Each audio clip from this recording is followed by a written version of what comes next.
बहुत समय पहले की बात है। अमृता राज्य अपने वैभव और समृद्धि के लिए पूरे देश में प्रसिद्ध था। यहाँ के राजा विक्रमदेव न्यायप्रिय, पराक्रमी और बुद्धिमान शासक थे। उनके शासन में प्रजा सुखी और संतुष्ट थी। इस राज्य की सबसे बड़ी धरोहर थी नवरत्न मणि। यह रत्न केवल सौंदर्य और मूल्यवान होने के लिए नहीं जाना जाता था, बल्कि इसमें अद्भुत शक्ति थी जो पूरे राज्य की समृद्धि और सुरक्षा का प्रतीक थी। लेकिन एक रात जब पूरा महल गहरी नींद में था, तब एक रहस्यमयी घटना घटी।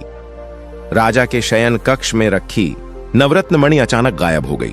पहरेदारों को कुछ भी समझ नहीं आया। न कोई जबरदस्ती के निशान थे और न ही कोई सुराग। यह खबर पूरे महल में आग की तरह फैल गई। राजा विक्रमदेव को जैसे ही इस घटना की सूचना मिली, उन्होंने तुरंत अपने गुप्तचर प्रमुख चतुरसेन को बुलाया। चतुरसेन ने महल के हर कोने की गहन तलाशी ली, लेकिन मणि का कोई निशान नहीं मिला। तभी एक वृद्ध ज्योतिषी दरबार में आया और बोला, राजन, यह चोरी साधारण नहीं है, यह काली शक्तियों से जुड़ी है। जब तक मणि नहीं मिलेगी, राज्य पर संकट छाया रहेगा। राजा इस भविष्यवाणी से विचलित नहीं हुए, बल्कि उन्होंने अपने सबसे कुशल योद्धा सेनापति अर्जुन को इस रहस्य को सुलझाने का आदेश दिया। रात के अंधेरे में अर्जुन ने महल के गुप्त मार्गों की खोजबीन शुरू की। खोज करते हुए उन्होंने महल के तहखाने में एक पुरानी सुरंग खोजी जो जंगल की ओर जाती थी। वे सुरंग में आगे बढ़े तो उन्हें एक रहस्यमयी व्यक्ति मिला जो काले वस्त्रों में था। तुम कौन हो? अर्जुन ने तलवार तानते हुए पूछा। उस व्यक्ति ने कुटिल मुस्कान के साथ उत्तर दिया, मैं वही हूं जो इस मणि का असली उत्तराधिकारी हूं। यह मणि मेरे पूर्वजों की थी और अब यह मेरे पास ही रहेगी। अर्जुन को समझते देर न लगी कि यह कोई साधारण चोर नहीं है, बल्कि राज्य का कोई पुराना शत्रु है। उन्होंने तुरंत उस पर हमला कर दिया। एक घमासान युद्ध हुआ, लेकिन जैसे ही अर्जुन ने उस पर प्रहार किया, वह धुएं में बदलकर गायब हो गया।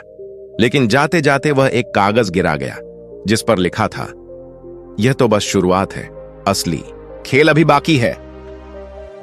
राजा विक्रमदेव ने जब यह संदेश पढ़ा तो उनके चेहरे पर चिंता की लकीरें गहरी हो गईं। उन्होंने तुरंत ही राज्य के सबसे ज्ञानी आर्षि वशिष्ठ को बुलाया और उनसे इस रहस्य को सुलझाने का अनुरोध किया। आर्षि वशिष्ठ ने अपनी तपस्या से जाना कि वह रहस्यमयी व्यक्ति कालनेमी नामक एक प्राचीन जादूगर था, जिसे वर्षों पहले राज्य से निष्कासित किया गया था।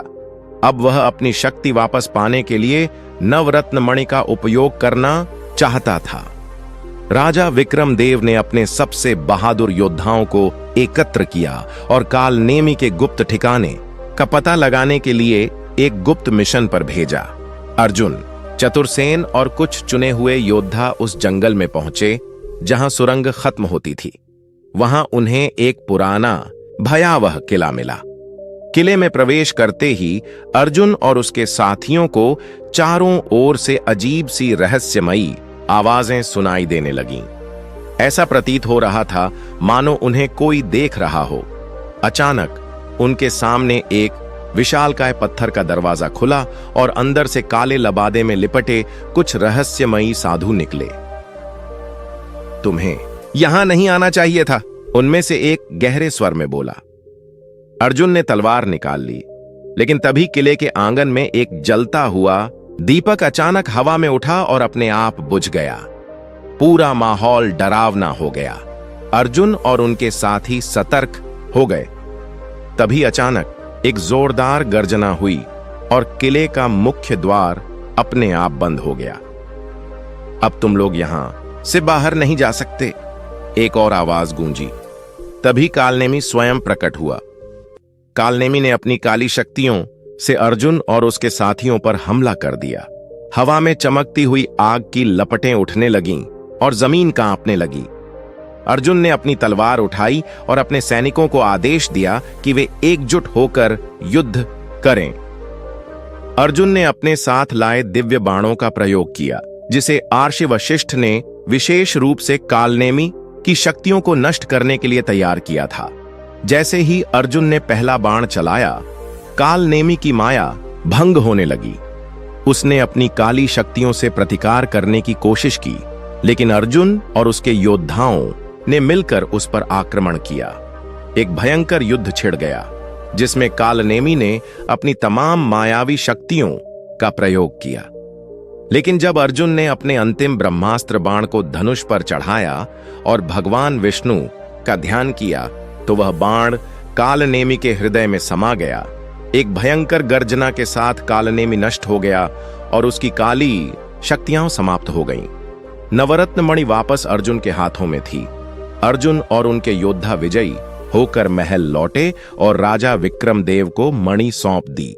राजा ने विजय उत्सव मनाया और प्रजा ने आनंद मनाया। नवरत्न मणि की शक्ति से राज्य फिर से सुरक्षित और समृद्ध हो गया। इस तरह राजा विक्रमदेव की बुद्धिमानी, अर्जुन की वीरता और आशि वशिष्ठ की तपस्या के कारण अमृता राज्य फिर से अपने गौरव पर पहुंच गया। लेकिन इस घटना ने एक सीख दी। बुराई कितनी भी शक्तिशाली क्यों न हो, सत्य और धर्म के सामने टिक नहीं सकती।